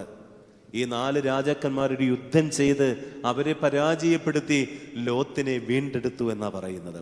ഒരുപക്ഷെ അബ്രഹാം ചിന്തിക്കും, പണ്ടെന്നെ കളിപ്പിച്ചിട്ട് പോയാൽ അവൻ അങ്ങനെ തന്നെ വരണം, ദൈവം കൊടുത്തതാണ്. നമ്മളെക്കുറിച്ച് പറയും ദൈവം കൊടുത്തതാന്ന് പറയും. പക്ഷേ ഞാനും നിങ്ങളും ഓർക്കുക, അബ്രഹാമിന് ദൈവത്തിലുള്ള വിശ്വാസമുണ്ടായിരുന്നു. ദൈവത്തെ പ്രതി നല്ലത് ത്യജിക്കുവാൻ അവന് മനസ്സുണ്ടായിരുന്നു. അതുകൊണ്ട് അവൻ്റെ ജീവിതത്തിൽ ആരോഗ്യം പോലും അവൻ തൃണവൽക്കരിച്ചുകൊണ്ടാണ് സഹോദരപുത്രൻ്റെ വീണ്ടെടുപ്പിന് വേണ്ടി അവൻ പ്രവർത്തിച്ചത്. ഞാൻ പറഞ്ഞു, ഒരു മനുഷ്യൻ ഏറ്റവും പ്രധാനമായിട്ട് കാണുന്നതാണ് ഹെൽത്ത്, വെൽത്ത്. ഇതൊക്കെ അബ്രഹാം തൻ്റെ ജീവിതത്തിൽ ഉപേക്ഷിക്കുന്നതിന് ഒരു മനസ്സും കാണിച്ചില്ല. ഇനി വെൽഫെയർ എന്ന് പറഞ്ഞാൽ ക്ഷേമമെന്ന് പറയും, ഐശ്വര്യമെന്ന് വേണമെങ്കിൽ പറയാം. ഈ 4 രാജാക്കന്മാരെ തോൽപ്പിച്ചിട്ട് വരുമ്പോൾ പരാജയപ്പെട്ട ശാലേം രാജാവായ മൽക്കിസേദെക്ക് എന്ത് ചെയ്യുന്നറിയാമോ? അബ്രഹാമിനെ അപ്പവും വീഞ്ഞുമായിട്ട് എതിരേറ്റു വന്നു എന്നാണ് പറയുന്നത്. മാത്രമല്ല അവനെ അനുഗ്രഹിച്ചു എന്നാണ് പറയുന്നത്. എന്നിട്ട് അവനോട് പറഞ്ഞു, നീ ഒരു കാര്യം ചെയ്യണം, ഈ പടയാളികളെ എനിക്ക് തരണം, ഈ സമ്പത്ത് മൊത്തം നീ അങ്ങ് എടുത്തു, ഈ പടയാളികളെ മാത്രം തരണം. കാരണം രാജാവ് വിചാരിക്കുന്നത് വിജയം എവിടെയാ? സൈന്യബലത്തിലാണ്. ഈ 318 പേര്, 4 രാജാക്കന്മാർ സാധിക്കാത്തത് 318 പേർക്ക് സാധിച്ചെങ്കിൽ അത്രമാത്രം ശക്തര. അതുകൊണ്ട് അബ്രഹാമിനോട് പറയുകയാ, ഈ 318 പടയാളികളെ എനിക്ക് തരിക, ഈ സമ്പത്ത് മുഴുവൻ, ഐശ്വര്യം മുഴുവൻ, ഈ ക്ഷേമം മുഴുവൻ നീ എടുത്തോളാൻ. പക്ഷേ അബ്രഹാം എന്താ പറഞ്ഞത്? ഞാൻ നിന്നോട് ഒന്നും വാങ്ങുകയില്ല, ഇവരെ ഞാനൊട്ട് തരികയുമില്ല, എൻ്റെ വീട്ടിൽ വളർന്ന എൻ്റെ ജനമാണ്. നമുക്കറിയാം ഇന്ന് പലപ്പോഴും മനുഷ്യശേഷിയുടെ മനുഷ്യ വിഭവങ്ങൾ ചൂഷണം ചെയ്യുന്ന ഒരു കാലഘട്ടത്തിലാണ് ഞാനും നിങ്ങളും ജീവിക്കുന്നത്. അതിലേക്ക് ഞാൻ സമയക്കുറവ് കൊണ്ട് കൂടുതൽ കിടക്കുന്നില്ല. ഇവിടെ ഇത് അബ്രഹാം തൻ്റെ ജീവിതത്തിൽ ഐശ്വര്യം, ക്ഷേമമുണ്ടാകുന്നതിനേക്കാൾ കൂടുതൽ തൻ്റെ ജനങ്ങളോട് ചേർന്ന് നിൽക്കുന്നത്, അവരെ ചേർത്ത് നിർത്തുന്നത് ആഗ്രഹിച്ച അബ്രഹാമാണ്. ഒരു മനുഷ്യൻ തൻ്റെ ജീവിതത്തിൽ ഹെൽത്തും വെൽത്തും വെൽഫെയറും ശ്രേഷ്ഠമായി കരുതുന്നെങ്കിൽ ദൈവത്തിന് വേണ്ടി ഇതൊക്കെ നിറഞ്ഞ മനസ്സോടെ ഉപേക്ഷിക്കുവാൻ തയ്യാറായ ആളാണ് അബ്രഹാം എന്ന് തിരുവചനം നമ്മെ ഓർപ്പിക്കുന്നു. അതെ, ഞാൻ നിങ്ങളും ഓർക്കുക, വാഗ്ദത്ത വിഷയം പ്രാപിക്കുവാൻ അബ്രഹാമിനെ സഹായിച്ച രണ്ടാമത്തെ ഗുണം ദൈവത്തെ പ്രതി എന്തും ത്യജിക്കുവാനുള്ള മനോഭാവം. മൂന്നാമത്തത് നന്മകൾ ദൈവത്തിന് സമർപ്പിക്കുവാനുള്ള ഒരു മനസ്സ്. തൻ്റെ ജീവിതത്തിൽ എന്തൊക്കെ നന്മയുണ്ടോ, തൻ്റെ ജീവിതത്തിൽ എന്തൊക്കെ അനുഗ്രഹമുണ്ടോ, അത് മനസ്സോടെ ദൈവസന്നിധിയിൽ സമർപ്പിക്കുവാൻ യാതൊരു മടിയും അബ്രഹാമിനില്ലായിരുന്നു. അതിൻ്റെ ഏറ്റവും പ്രധാനപ്പെട്ട കാര്യമാണ് നാം കാണുന്നത്, തൻ്റെ മകനായ ഇസഹാക്കിനെ ബലി കഴിക്കാൻ കൊണ്ടുപോകുന്നില്ലേ. അതേ, നിന്റെ ഏകജാതനെ എനിക്ക് വേണ്ടി മോറിയാമലയിൽ ബലിയർപ്പിക്കണമെന്ന് അബ്രഹാമിനോട് ദൈവം പറഞ്ഞപ്പോൾ വിഷമമുള്ളിൽ ഒതുക്കിയെങ്കിലും അവനെ ബലിയർപ്പിക്കുവാൻ അബ്രഹാം കൊണ്ടുപോവുകയാണ്. ആ കുഞ്ഞിനെ ബലിപീഠത്തിൽ കിടത്തി വെട്ടുവാൻ കത്തി കയ്യിലെടുത്തപ്പോഴും അവൻ്റെ കരം വിറച്ചില്ല, അവൻ്റെ കണ്ണ് നിറഞ്ഞില്ല. കാരണം എന്താ? അതെ, ഈ 99-ാമത്തെ വയസ്സിൽ എനിക്കൊരു പുത്രനെ തരാൻ ദൈവത്തിന് കഴിയുമെങ്കിൽ, അല്ലേ, ഈ വാഗ്ദത്തം നൽകുവാൻ ദൈവത്തിന് കഴിയുമെങ്കിൽ അവൻ ഒരു കാര്യവും അസാധ്യമല്ല. അതുകൊണ്ട് അവൻ എന്നോട് ദോഷമൊന്നും ചെയ്യുകയില്ല എന്നൊരു ഉറച്ച ബോധ്യം അബ്രഹാമിനുണ്ട്. ഇന്ന് പലപ്പോഴും നമ്മുടെ ജീവിതത്തിലും ദൈവസന്നിധിയിൽ നന്മകൾ സമർപ്പിക്കുവാൻ നാം മടിക്കുന്നുവെങ്കിൽ അതിൻ്റെ കാരണം എന്താ? നമ്മിലുള്ള വിശ്വാസക്കുറവാണ്, അല്ലേ? ഞാൻ നിങ്ങൾ ഓർക്കുക, നമ്മളിവിടെ ആയിരിക്കുമ്പോൾ നമ്മൾ പ്രതീക്ഷിച്ച നിലവാരത്തിലാണോ നാം ഇപ്പോൾ കഴിയുന്നത്? നമ്മുടെ ബാല്യത്തിൽ, നമ്മുടെ കഴിഞ്ഞ കാലത്തിൽ നമ്മൾ പ്രതീക്ഷിച്ച ഒരു നിലവാരത്തിലാണോ ഞാനും നിങ്ങളും ജീവിക്കുന്നത്? ആത്മാർത്ഥമായിട്ട് ചിന്തിക്കുകയാണ്. ഇതൊക്കെ ദൈവം തന്നതല്ലേ? ദൈവം തരാതെ എന്തെങ്കിലും ഉണ്ടോ? നമ്മുടെ കഴിവാണോ, നമ്മുടെ ശ്രേഷ്ഠതയാണോ? നമ്മുടെ കഴിവിനെ കുറിച്ച് പറഞ്ഞാൽ ശീമാ നമസ്കാരത്തിൽ പാടുന്നുണ്ട്, ഒരു പനി മാറ്റാൻ നിന്റെ ധനത്തിന് കെൽപ്പില്ല എന്ന് ഓർക്കുക. ഒരു പനി മാറ്റാൻ നിന്റെ ധനത്തിന് കെൽപ്പില്ല എന്ന് ഓർക്കുക. പണ്ടൊക്കെ ചെറിയ പനികളായിരുന്നു, ഇന്ന് അമീബിക് മസ്തിഷ്ക ജ്വരമൊക്കെയാണ് നമ്മളെ ബാധിക്കുന്നത്. എത്ര ചികിത്സിച്ചാലും മാറാത്തത്. നമ്മൾ എത്രയൊക്കെ സമ്പന്നരാണെങ്കിലും അതിൻ്റെ അടിത്തറ ഇളക്കാൻ ചെറിയൊരു രോഗം മതി, അല്ലേ? പലപ്പോഴും നമ്മുടെ ജീവിതം വല്ലാണ്ട് തകർന്നു പോകും. അതുകൊണ്ട് ഞാൻ നിങ്ങൾ ഓർക്കുക, നമ്മൾ ഈ അഹങ്കരിക്കുന്ന ആരോഗ്യം, നമ്മൾ ഈ അഹങ്കരിക്കുന്ന പദവി, നമ്മൾ ഈ അഹങ്കരിക്കുന്ന സമ്പത്തൊക്കെ ദൈവത്തിൻ്റെ ദാനമാണ്, ദൈവം തമ്പുരാൻ നൽകിയതാണ്. അതുകൊണ്ട് ദൈവത്തിന് വേണ്ടി നൽകാനും യാതൊരു മടിയും കാണിക്കരുത്. അതാണ് അബ്രഹാം നമ്മെ പഠിപ്പിക്കുന്നത്. എന്തും ദൈവത്തിന് നൽകാൻ, സ്വന്തം പുത്രനെ പോലെ മടി കൂടാതെ നൽകുകയാണ്. നന്മകൾ തൻ്റെ ജീവിതത്തിൽ ലഭിച്ചിട്ടുള്ളത് ദൈവത്തിന് നൽകുവാൻ ഒരു മനസ്സും ഒരു മടിയും അബ്രഹാമിനില്ല എന്നാണ് തിരുവചനം പറയുന്നത്. അത് മാത്രമാണോ? തൻ്റെ ജീവിതത്തിൽ ദൈവവുമായിട്ട് ബന്ധപ്പെടുന്ന അവസരങ്ങളിലൊക്കെ അതേ അനുഗ്രഹകരമായ ആരാധനകൾ സമർപ്പിച്ചവന് അബ്രഹാം. അത് മമ്രയുടെ തോപ്പിൽ മുതൽ ദൈവം അബ്രഹാമിനെ വിളിച്ച് ആദ്യം കൊണ്ടുവരുന്നത് സ്ഥലം മുതൽ ഓരോ സമയത്തും ദൈവസന്നിധിയിൽ സന്തോഷത്തോടെ ആരാധന സമർപ്പിക്കുകയാണ്. മാത്രമല്ല, തൻ്റെ വീട്ടിലേക്ക് 3 ദൈവപുരുഷന്മാർ കടന്നു വരുന്ന സന്ദർഭം തിരുവചനത്തിൽ നാം കാണുന്നുണ്ട്, അല്ലേ? തൻ്റെ വീട്ടിലേക്ക് ഉൽപ്പത്തി പുസ്തകം അതിൻ്റെ 18-ാം അധ്യായം വായിക്കുമ്പോൾ അബ്രഹാമിനെ 3 ദൈവപുരുഷന്മാർ സന്ദർശിക്കുന്നു. ആ ദൈവപുരുഷന്മാർ ദൂരെ നിന്ന് വരുന്നത് കണ്ടപ്പോൾ തിരുവചനം വായിക്കുന്നു, അബ്രഹാം ഓടിച്ചെന്ന് സാഷ്ടാംഗം വീണ്, യജമാനനെ എന്നെ വിട്ടു പോകരുതേ, എൻ്റെ വീട്ടിലേക്ക് വരണം, അവിടെ താമസിക്കണം, അതെ ഞാൻ തരുന്നത് ഭക്ഷിച്ചിട്ട് മാത്രമേ പോകാവൂ എന്ന് കാല് പിടിച്ചപേക്ഷിച്ച് അവരെ ഭവനത്തിലേക്ക് കൊണ്ടുവന്നു എന്നാ പറയുന്നത്. അതെ, 3 പുരുഷന്മാർ വരുന്നത് കണ്ടിട്ട് സാഷ്ടാംഗം വീണ് അവരെ സ്വന്തം ഭവനത്തിലേക്ക് കൊണ്ടുവന്ന അതെ തിരുവചനം നമ്മെ ഓർപ്പിക്കുകയാണ്. അബ്രഹാം ദൈവപുരുഷന്മാർ തൻ്റെ ഭവനത്തിലേക്ക് വരുമ്പോൾ അവരുടെ മുമ്പാകെ സാഷ്ടാംഗം വീഴുന്നു. അബ്രഹാമിൻ്റെ പ്രവൃത്തി നമ്മളൊന്ന് ഓർക്കണം. നമ്മുടെ ആതിഥേയത്വം, മറ്റുള്ളവരുടെ മുമ്പാകെ, ദൈവം മുമ്പാകെ ദൈവിക കാര്യങ്ങൾക്ക് നമ്മുടെ പ്രതിഫലനം, നമ്മുടെ മനോഭാവം, സമർപ്പണം എങ്ങനെയാണെന്ന് ഇതാ ദൈവപുരുഷന്മാരുടെ മുമ്പാകെ അബ്രഹാം സാഷ്ടാംഗം വീഴുകയാണ്. തൻ്റെ വീട്ടിലേക്ക് അവരെ കരം പിടിച്ച് നിർബന്ധിച്ചു കൊണ്ടുവരികയാണ്. മാത്രമല്ല അവരുടെ കാലുകൾ കഴുകുകയാണ്, അല്ലേ? അതെ, അബ്രഹാമിനെ കുറിച്ച് ഓർക്കുമ്പോൾ അസംഖ്യം ആടുപാടുകളും ധാരാളം യജമാനന്മാരുമൊക്കെ ഉള്ള ഒരാളാ, അല്ലേ? അത്രമാത്രം സമ്പന്നന അബ്രഹാം. പക്ഷെ ഇവിടെ ഇതാ ദൈവപുരുഷന്മാരെ കണ്ടപ്പോൾ അവരുടെ മുമ്പാകെ സാഷ്ടാംഗം വീണു. ഉയർന്ന നിലവാരത്തിലിരിക്കുന്ന മനുഷ്യൻ, അനേക ഭൃത്യന്മാരുള്ളവൻ, ഇതാ ദൈവപുരുഷന്മാരുടെ കാൽക്കൽ വീഴുന്നു, അവരുടെ കാല് കഴുകുന്നു. മാത്രമല്ല വിശിഷ്ടമായവ അവർക്ക് വേണ്ടി പാചകം ചെയ്ത് ഭക്ഷണത്തിന് ഒരുക്കിയതിന് ശേഷം തിരുവചനം വായിക്കുന്നു, അവരെ ശുശ്രൂഷിച്ച് നിൽക്കുന്നു എന്നാ പറയുന്നത്, അല്ലേ? അബ്രഹാമിന്റെ മനോഭാവം നമ്മളിവിടെ കാണുകയാ. അവൻ സാഷ്ടാംഗം വീഴുന്നു, കാലുകൾ കഴുകുന്നു, വിശിഷ്ട ഭോജ്യങ്ങൾ അവർക്ക് വേണ്ടി അല്പസമയം കൊണ്ട് ഒരുക്കുന്നു. അതിലുപരിയായിട്ട് അവരെ ശുശ്രൂഷിച്ച് അവിടെ നിൽക്കുകയാണ്. അതെ, തിരുവചനം വായിക്കുന്നു, അപ്രകാരമുള്ള ഒരു സമർപ്പണമുള്ളത് കൊണ്ട്, അല്ലേ? അതെ, മറ്റുള്ളവരുടെ ജീവിതത്തിൽ, മറ്റുള്ളവരുടെ മുമ്പാകെ, ദൈവം മുമ്പാകെ അപ്രകാരം ഒരു സമർപ്പണമുള്ളത് കൊണ്ട് തിരുവചനം വായിക്കുന്നു, ആ ദൈവപുരുഷന്മാർ ഇറങ്ങാൻ നേരം പറയുകയാ, അടുത്ത വർഷം ഈ സമയത്ത് നിനക്കൊരു മകൻ ജനിക്കും, നിന്റെ ഭാര്യയായ സാറ തന്നെ ഒരു മകനെ പ്രസവിക്കുമെന്ന് പറയുന്നുണ്ട്. അവരത് ഇത്രയൊന്നും വിശ്വസിച്ചില്ല എന്ന് തിരുവചനം വായിക്കുന്നുണ്ട്. ഞാനും നിങ്ങളും ഓർക്കുക, അബ്രഹാം ദൈവസന്നിധിയിൽ എന്തും സമർപ്പിക്കുവാൻ മനസ്സുള്ള ആളായിരുന്നു. ഞാനും നിങ്ങളും ഓർക്കുക, നമ്മുടെ ജീവിതത്തിലെ നന്മകൾ ദൈവസന്നിധിയിൽ സമർപ്പിക്കുവാൻ നമുക്ക് സാധിക്കുന്നുണ്ടോ? ഞാനും നിങ്ങളും ചിന്തിക്കുക. നമ്മുടെ സന്തോഷത്തിന് വേണ്ടി, നമ്മുടെ സുഖത്തിന് വേണ്ടി നമ്മൾ എന്തു വേണമെങ്കിലും നമ്മൾ സമർപ്പിക്കും. പക്ഷേ ദൈവസന്നിധിയിലുള്ള സമർപ്പണം, നമുക്കറിയാം, നമ്മുടെ വിവാഹ ചടങ്ങുകൾ, നമ്മുടെ ആഘോഷ ചടങ്ങുകളൊക്കെ ആർഭാടത്തിന് വേണ്ടി എന്തും നമ്മൾ ധാരാളമായി ചെലവഴിക്കും, അല്ലേ? ഈ അടുത്ത സമയത്ത് ഒരു പിതാവ് പറഞ്ഞു, അച്ഛാ, ഒരു വിധത്തിൽ അവൻ സമ്മതിക്കുന്നില്ല. ഞാൻ ചോദിച്ചു, എന്തു പറ്റി? വീഡിയോയ്ക്കൊക്കെ 1,00,000 രൂപയാണ് പറഞ്ഞിരിക്കുന്നത്. ഞാൻ ചോദിച്ചു, ഇത്രയൊക്കെ ആവുമോ? പിന്നെ അച്ഛാ, എന്തെല്ലാം കാര്യങ്ങൾ അവൻ തന്നിരിക്കുന്ന ലിസ്റ്റ് കണ്ടപ്പോൾ ഞാൻ തന്നെ അമ്പരന്ന് പോയി. ഞാൻ എൻ്റെ കല്യാണത്തിന് 27 വർഷം മുമ്പ് ആകെ കൊടുത്തത് 5,000 രൂപയാണ്. പക്ഷേ ഇപ്പോൾ ഇതാ 1,00,000 രൂപയുടെ ബില്ല്, അത് വേണമെന്നാണ് പറയുന്നത്. അതൊരു കാര്യം മാത്രം.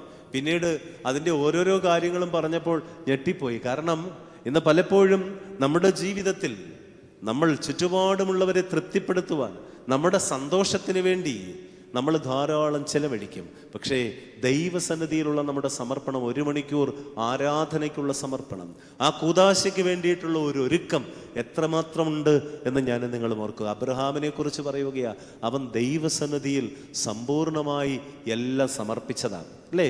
അതിനൊരു മടികേടുമില്ല. ദൈവസന്നിധിയിൽ ഈ നന്മകൾ സമർപ്പിക്കുന്നതിന് സ്വന്തം മകനെയാണോ അതിനവൻ ഒരുക്കുക, അല്ലേ? മാത്രമല്ല തൻ്റെ ജീവിതത്തിലെ സന്തോഷങ്ങളാണോ, ഇതാ ദൈവസന്നിധിയിലുള്ള തൻ്റെ സമർപ്പണമാണോ? അവൻ ഓരോ ഘട്ടത്തിലും ആരാധന മുടക്കിയില്ലെന്ന് മാത്രമല്ല, അതിലുപരിയായി ഇവിടെ ഇതാ തലമുറയ്ക്ക് വേണ്ടിയും ദൈവസന്നിധിയിൽ സമർപ്പിക്കുന്നു. കാരണം നല്ല ആത്മീക മാതൃകയാ അവൻ തലമുറയ്ക്ക് പകർന്നു കൊടുത്തത്. ഞാൻ ആദ്യമേ പറഞ്ഞു, ഇസഹാക്കിന് വിശ്വാസം പകർന്നു കൊടുത്ത ഒരു നല്ല പിതാവ് കൂടിയായിരുന്നു അബ്രഹാം എന്ന് ഞാൻ പറയുകയുണ്ടായി. അതേ, ഇയ്യോബിനെ കുറിച്ച് പറയുന്നുണ്ട്. ഇയ്യോബ് 1-ാം അധ്യായത്തിൽ നാം വായിക്കുന്നുണ്ട്, വിരുന്നുവട്ടമൊക്കെ തികയുമ്പോൾ തൻ്റെ മക്കൾ വിരുന്നിൻ്റെ ആഘോഷത്തിൽ തെറ്റുകൾ ചെയ്തു പോയിട്ടുണ്ടോ എന്ന് സംശയിച്ച് അതിരാവിലെ എഴുന്നേറ്റ് കുഞ്ഞുങ്ങളെയും കൂട്ടി ദൈവസന്നിധിയിൽ വന്ന് ശുദ്ധീകരണത്തിന് വേണ്ടി ബലിയർപ്പിക്കുന്ന ഇയ്യോബിനെ കാണുന്നുണ്ട്. ഈ അബ്രഹാം പിതാവിൽ നിന്ന് കിട്ടിയ വലിയ വിശ്വാസം, ദൈവസന്നിധിയിൽ സമ്പൂർണമായ സമർപ്പണം. ഞാൻ നിങ്ങളും ഓർക്കുക, ദൈവം തന്നതല്ലാതെ ഒന്നും നമ്മുടെ ജീവിതത്തിലില്ല എന്നുള്ള ബോധ്യം, തലമുറയ്ക്ക് അത് പകർന്നു കൊടുക്കുവാനുള്ള ഒരു വലിയ കാഴ്ചപ്പാട് നമ്മുടെ ജീവിതത്തിൽ ഉണ്ടാകുമ്പോൾ, ഇതേ തിരുവചനം പറയുന്നു, അബ്രഹാം ദീർഘക്ഷമയോടുകൂടെ ഇരുന്ന് വാഗ്ദത്ത വിഷയം പ്രാപിച്ചു. അബ്രഹാമിനോട് ദൈവം അരുളി ചെയ്തു. 12-ാം അധ്യായം ഞാൻ വായിക്കുകയുണ്ടായി. അതിൻ്റെ 2-ാം വാക്യം, ഞാൻ നിന്നെ വലിയൊരു ജാതിയാക്കും, നിന്നെ അനുഗ്രഹിച്ച് നിന്റെ പേർ വലുതാക്കും, നീ ഒരു അനുഗ്രഹമായിരിക്കും.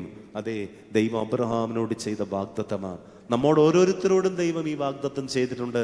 നിത്യജീവനിലേക്ക് നിന്നെ വിളിച്ചിരിക്കുക, നാശത്തിലേക്കല്ല, മറ്റുള്ളവരുടെ മുമ്പാകെ പരിഹാസപാത്രമാകാനല്ല, പരാജയത്തിൻ്റെ പടുകുഴിയിൽ വീഴാനല്ല, പിന്നെയോ നിത്യജീവനിലേക്ക്, തേജസ്സിലേക്ക് ദൈവത്തിൻ്റെ മക്കളായി, അതാ പറയുന്നത്, കാൺമീൻ നാം ദൈവത്തിൻ്റെ മക്കളെന്ന് വിളിക്കുവാൻ എത്ര വലിയ ഭാഗ്യം നൽകിയിരിക്കും, അതിലേക്കാണ് നമ്മെ വിളിച്ചിരിക്കുന്നത്. ഈ വാഗ്ദത്തം പ്രാപിക്കണമെങ്കിൽ ഒരു നല്ല മാതൃകയാ ഇന്നത്തെ ധ്യാനം തിരുവചനത്തിലൂടെ നമ്മെ പഠിപ്പിച്ചത്.